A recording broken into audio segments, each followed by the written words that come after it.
Hi, welcome back to Garden Obsessed. We are here today to talk about part 3 of the dahlias that I'm growing in 2022. It was originally intended to be 2 parts, but you should know I'm full of crap and I should have known that I would purchase more. So, purchase more I have. So, note to myself, no more dahlias. I don't have room for the ones that I have. We're going to be shoving them in wherever we can find space. There may be dahlias growing in the vegetable garden. We will just have to see. So I'll just get right to it.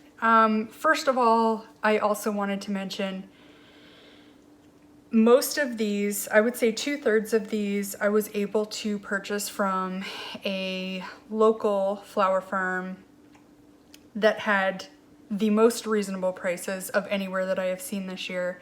And I'm also able to pick those up without having to pay shipping costs, which is partly why I have gone so overboard. But, okay, now let's get to the dahlias. So the first one that I picked up is Karma Chocolate, and I didn't have any reds really at all last year, and especially I didn't have any dark burgundy types, and I think I'm a little bit obsessed. It's a 4-inch decorative, and in photos it appears to be fairly similar to Holly Hill Black Widow, which I'm unsure if I'm getting or not. It's one of the ones that is pending availability. So at least I will have a burgundy water lily-ish type, even though this one is called a decorative. The next one I picked up was purely for Jarrett. I had had the opportunity late last year to get this dahlia at no cost and chose not to because it's just not my aesthetic. And Jarrett was kind of upset with me afterwards because he very much liked it. So I did pick this up for him, and it is Pooh, which is a collarette type. It's 3 inches, and it is mainly red petals with yellow tips, and I'm not sure what the inside petals are called, but a yellow collar basically on the red single flower. Now we're getting into some highly anticipated dahlias. Some of these fall into the I'm ordering and may as well make the shipping worth my effort category, but some of these are dahlias that have been on my list and I've been after. So Lark's Ebb originally wasn't on my list, but it seemed to be on a lot of other people's lists, and when I looked into it, it is supremely gorgeous. So it also got added to my must grow list. So it is a 3-inch decorative. Another one that has been on my list for a long time is Jomanda. It's for a lot of people, it's on their must grow lists. It's a tried, true, dependable dahlia. It is a 4-inch ball, and it's one of those colors that kind of bridges gaps and helps you blend and things like that. Next up was Natalie G. It's a really pretty one I had my eye on. It wasn't necessarily on my must grow list, but it was the right price and available when I was ordering some other things that I was deeply after to add to the garden this year. It's a 3.5 to 4-inch ball. One of the ones that the entire world is after this year I was able to get, and that is Peaches and Cream. And I do not want to tell you what I paid for this dahlia. It's far more than any other dahlias that I have purchased. I was caught up in the hype and the race to get it, I guess. I hope she's worth it. In pictures, She is gorgeous. It's a 5-inch formal decorative, and if you're here watching this video, I'm sure you're familiar with it. It is one of the probably top 3 hot commodity dahlias this year. Another one that was not on my radar, but available and at a good price, and was trying to make that shipping cost worth it, was Ferncliff Pearl. And it's another white dahlia, but it seems to be kind of like almost a buff or an off-white color, like not snow white. And supposedly it has like an iridescent quality to it, hence the name Ferncliff Pearl. It's a 4-inch formal decorative.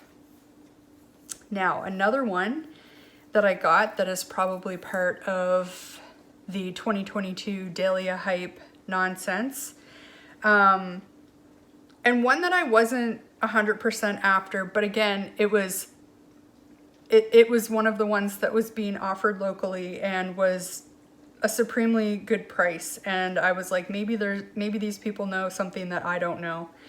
And I mean, I liked it. I've always thought it was pretty. It just wasn't one of the ones that I was really after.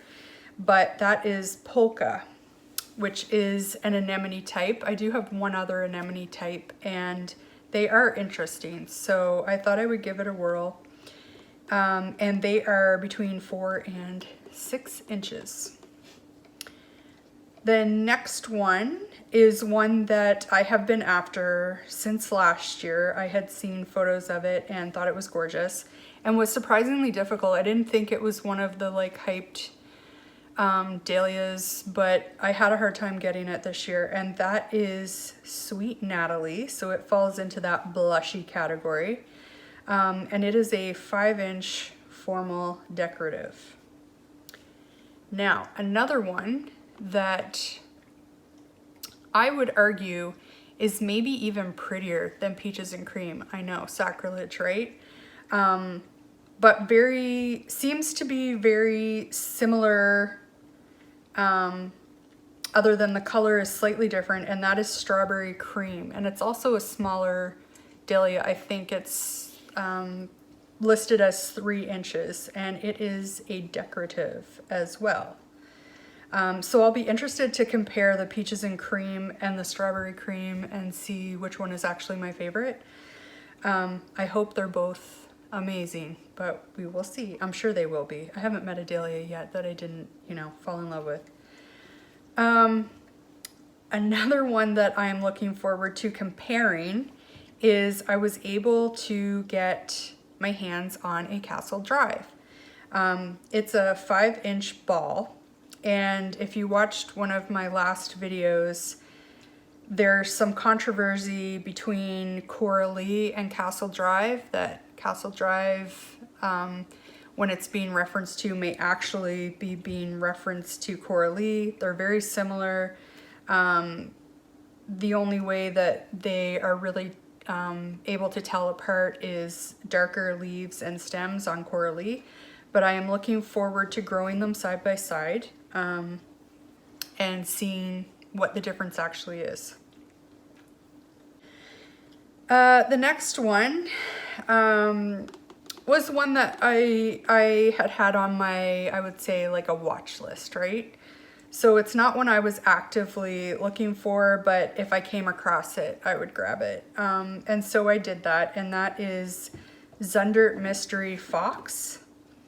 And it is a 3-inch ball dahlia. And it's another one of those chameleon type, or it seems to be another one of those chameleon type dahlias that's good for blending different colors together. I'm quite excited to be growing that one. Another one that was probably, I had never even heard of, and it just got added right quick to the cart because it looked interesting, and it's a water lily, so there's bonus points for it right there because I do tend to like those. And it was super super reasonably priced, and it's another one that, you know, is the local grower that I'm going to be picking up in person. But that is Pink Tigress. It's unlike anything else that I have. I think it might be pretty fun. Now, when I look it up, there seems to be a lot of variation in the patterning and the coloring. So I'm very curious to see how it grows and what it looks like here. Probably, if there was anything I was as excited about as Peaches and Cream, it is this one, and that is Linda's Baby. I've been after this one. This was my #1 must get.